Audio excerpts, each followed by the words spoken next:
मलूक नागर साहब, एक आपकी टिप्पणी, वो बड़ी देर से बैठे हुए हैं विंडो में और उनकी बारी रह जाएगी। मलूक नागर साहब, लेकिन अब जब समाजवादी पार्टी पूरी ताकत से लड़ेगी तो आप ही लोगों के लिए मुश्किलें खड़ी करेगी। एक सीट आपको भी दी गई है बीजेपी की ओर से, तो मुश्किलें तो आप ही लोगों के लिए बढ़ने वाली हैं। मलूक नागर साहब, उनके झगड़े को देखकर आप लोग क्यों इतने खुश हुए जा रहे हैं कि कांग्रेस को सीट नहीं मिली तो ऐसा लग रहा है कि बाजी हाथ लग गई है?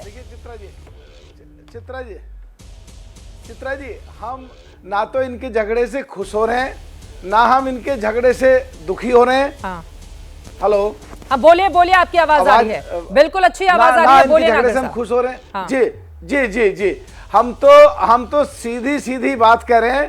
पूरे देश के सामने सो कॉल्ड इंडिया गठबंधन की सबसे बड़ी पार्टी कांग्रेस और दूसरे नंबर की पार्टी समाजवादी पार्टी, तो इनका जो चरित्र सामने निकल करके आ रहा, पूरा देश देख रहे हैं, यूपी के सारे लोग देख रहे हैं, और यूपी के 9 सीटों पे जहां चुनाव हो रहा वहां भी लोग देख रहे हैं।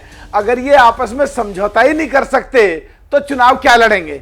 जहां तक हमारी बात है, एक सीट की हमारी तो जो पार्लियामेंट में मिली थी 100% रिजल्ट जब रहा था, 100% रिजल्ट अभी रहेगा। चौधरी चरण सिंह जी की विचारधारा के लोग पूरे देश में हैं, पूरे यूपी में हैं, वो सब लोग इकट्ठा होकर के वोट डालेंगे।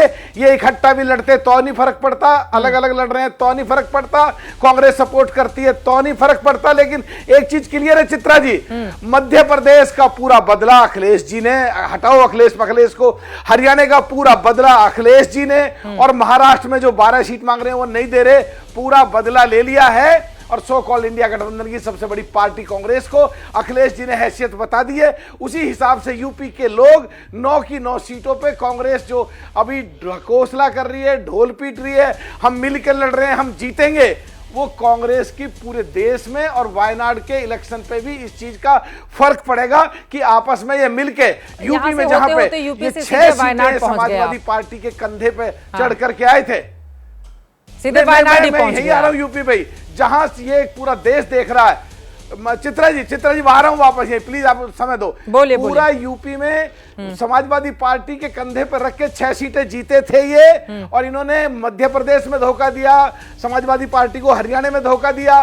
ये इनका साथ लड़ने का या 2 सीट ना लेने का एडमिट फैक्ट है कि ये महाराष्ट्र में भी अखिलेश जी को धोखा देंगे। पूरे देश के सामने इनका चरित्र सामने आ गया, ये मिलकर लड़ नहीं सकते। अखिलेश जी की बड़ी तारीफ कर रहे हैं मलूक नागर साहब आप। हाँ, दोनों पार्टी उनको मौका मिल गया और उन्होंने बदला ले लिया। अखिलेश जी अच्छे लगने लगे हैं। हाँ, देखिए जो सामने पिक्चर है, और अखिलेश जी अच्छे अगर लग रहे हैं, और जो सामने पिक्चर है, अगर ये कहें हम कि अखिलेश जी ने कांग्रेस को धोखा दे दिया, तो पूरा देश नहीं जानता क्या कि अखिलेश जी को मध्य प्रदेश में धोखा दिया, अखिलेश जी को हरियाणा में धोखा दिया, और ये इनकी चाल है, ये अखिलेश जी को महाराष्ट्र में धोखा देना चाहते हैं। लेकिन कांग्रेस पार्टी कह रही है कि उदार मन से एक भी सीट ना लड़ने का हमने फैसला लिया है। लेकिन मनोज सिंह काका जी के पास चलते हुए, उसके बाद में फौरन आपके पास आ रही हूं प्रदीप जी। मनोज जी, आपसे ये सीधा सा सवाल है, क्या बदला है ये? क्योंकि हम सब जानते हैं मध्य प्रदेश में किस तरह के शब्दों का इस्तेमाल किया गया था अखिलेश यादव के लिए, हरियाणा में लगातार वो लगे रहे, कोई सीट नहीं मिली, महाराष्ट्र में भी आप लोग लगे हुए हैं। ये बदला ले लिया है कांग्रेस पार्टी से, क्योंकि हरियाणा में भी भूपेंद्र हुड्डा ने कहा था कि उनकी क्या हैसियत है हरियाणा में समाजवादी पार्टी की कि हमको उनको सीटें देने जाएं, तो वही हैसियत अब आप क्या उत्तर प्रदेश में दिखाना चाहते हैं?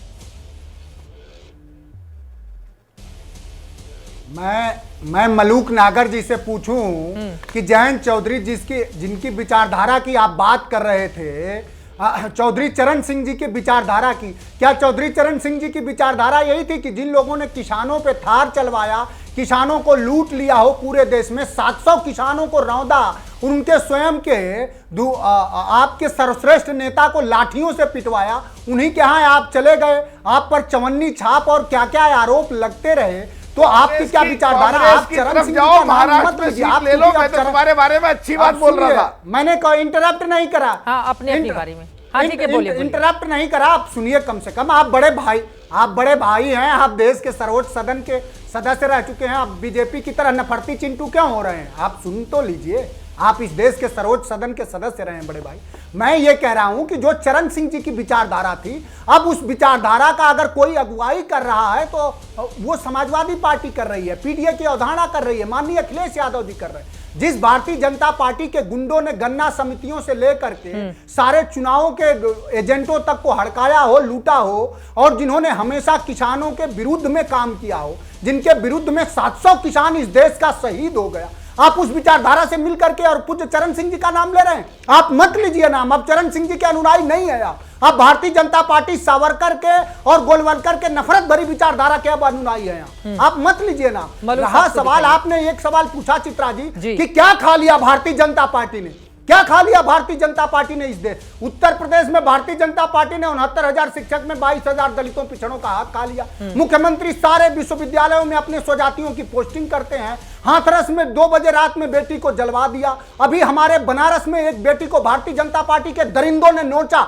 उत्तर प्रदेश के 9 विधानसभाओं में बहन बेटियां पूछेंगी बीजेपी के लोग जब वोट लेने जाएंगे कि दरिंदों तुम्हारे लोगों ने जब एक बेटी को नोचा तो एक ने बोला और उन दरिंदों का बचाव किया। तो भारतीय जनता पार्टी किसी पैमाने पर और उत्तर प्रदेश नहीं पूरे देश का जनमानस जान रहा है कि भारतीय जनता पार्टी की जो हालात है वो आंखें फोड़ के चश्मा दान करने वाली है। आंखें फोड़ के चश्मा दान करने वाली है। ठीक है सर, ऐसे आंखें फोड़ना और ये सारी भाषा का इस्तेमाल नहीं करेंगे। आंखें फोड़ के चश्मा दान करती है।